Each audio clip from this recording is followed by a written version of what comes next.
that brings me to the final word, website. I don't want to ignore the fundamentals. User-friendly website design begins with a blueprint. Again, I'm assuming that you know who your users are. If you don't, if you build your website properly, that can help you learn. There's a lot of ways to find out who are your users, but let's assume you do. Just like a house, you need to have a strategy. Is this a ranch? Is it a mansion? Do the hallways terminate and go nowhere? Is the furnace able to heat the whole house? Architecture and strategy and planning before you build a website properly is massive. It's a very important thing to consider. Just like a house, if you get done, it's a lot more expensive to tear the house down and start over after you've learned you should build it on a different platform or what have you. And then design. Design speaks to all those things as well as the aesthetic, the brand. Are you emoting what you should to the user and connecting with them in the way of a brand face as well as literally connecting with them? In this day and age, you're remiss if you don't take into account social media and so forth.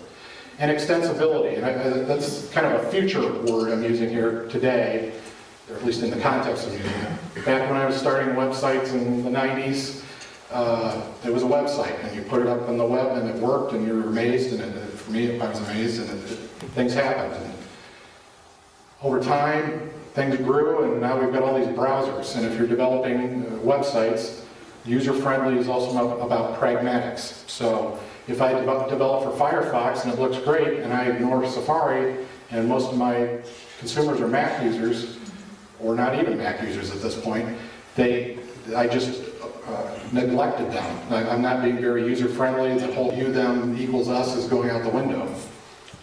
But now things are even more complicated, because it's not only those browsers and all the new iterations. Every time they change a browser and upgrade it, you've got to test to make sure that everything's running properly. Now you've got these mobile things. These mobile devices are coming in all out of nowhere.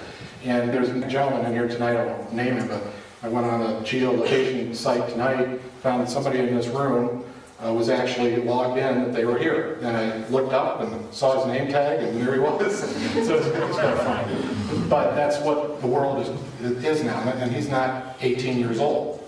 A lot of times people like to write that up, or that's 18-year-olds that are doing this. It's not the case. But it's not only just iPhone, which is simulated down there at the end, but you've got Blackberries and iPads and all sorts of things coming out now, Droid and what have you. Those are all platforms you have to develop for. If your site works great on Firefox, Safari, Chrome, Explorer, and all the new iterations of those, and yet it doesn't work on the user base of mobile out there, you have a fundamental problem, because you're trying to connect with consumers that are viewing your content, they're carrying the internet around in their pocket, and that's their primary way of accessing it, and it doesn't show up on their device. Your message, your higher ed goals, your TV sets are not being seen in the way you'd like. And inside of that, and again, I'm speaking of the future, this is where I'm beginning to say the word website is becoming a misnomer to me. It harkens back to browsers and the web, and now it's mobile and the web. I would maybe liken it more to, hey, television is going to destroy radio, and it didn't. They're still there, but it just gets to be more and more media. I still believe there's room for traditional mix in your marketing, but just within the online world, I think I prefer to say online over website at this point. Because these apps now are functioning like little tiny tools, and if any of you have smartphones, you understand that you can do your taxes on it, or you can check the weather. You can do, they're specific to tasks you want to do, much like the extensive Lumina site we built for a purpose. And then people are becoming accustomed to utilizing them that way. And then obviously social media, or at least I hope obviously social media. We talked about YouTube and the billions of views just in December.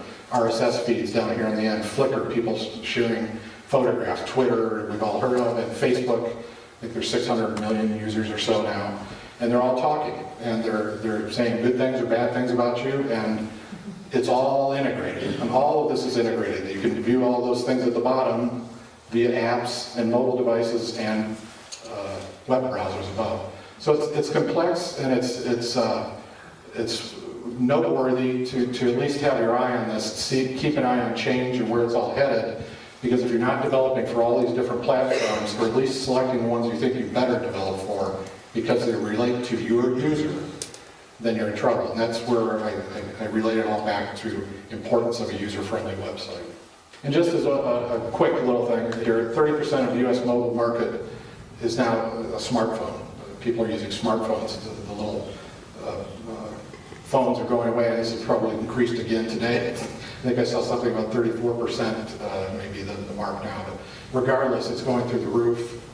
You're going to see people using iPads, and not just smartphones, but mobile devices at large that walk around with them. In conclusion, I would just harken back to the beginning of the presentation. User-friendliness really equals value, and when I talk about value, I'm not just talking to you, the person putting your content out on the web.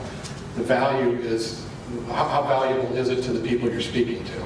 Because if it's not valuable to them, then they don't return. The reason my son went back to the site is because there was value in talking to contemporaries.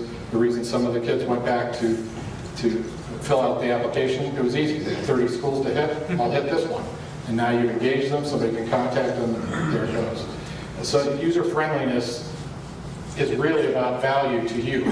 So you may be greedy and say, all I care about is getting my product sold, or whatever it is you're trying to do.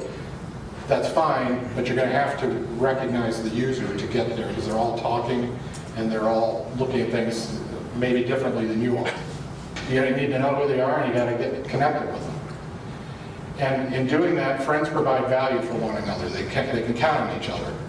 If I have a problem, are you going to answer me, or are you going to ignore me? If I like you, can I connect with you and feel connected and feel part of your brand?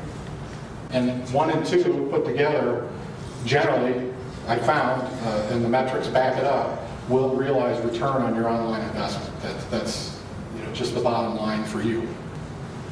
So in the end, you've got to make friends with your users now.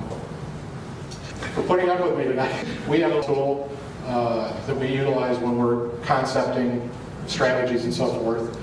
On the right-hand side is digital strategies, and on the left-hand side is traditional strategies. We still utilize both, but we again look at how do they mesh together and mash together to work in context. You'll find people out there saying, all it is social media today. That's all you should be doing, and neglecting a whole lot of other things. You may find a billboard if you're sitting in traffic. Oh, there's a dentist up here, I need a dentist. Well, a billboard still makes sense if you're aware of your user. So mediums, until they're dead, they're not dead. And sometimes they have more focus because they are. Anyway, this is a tool. I'd be happy to send anybody. Just give me your credit card.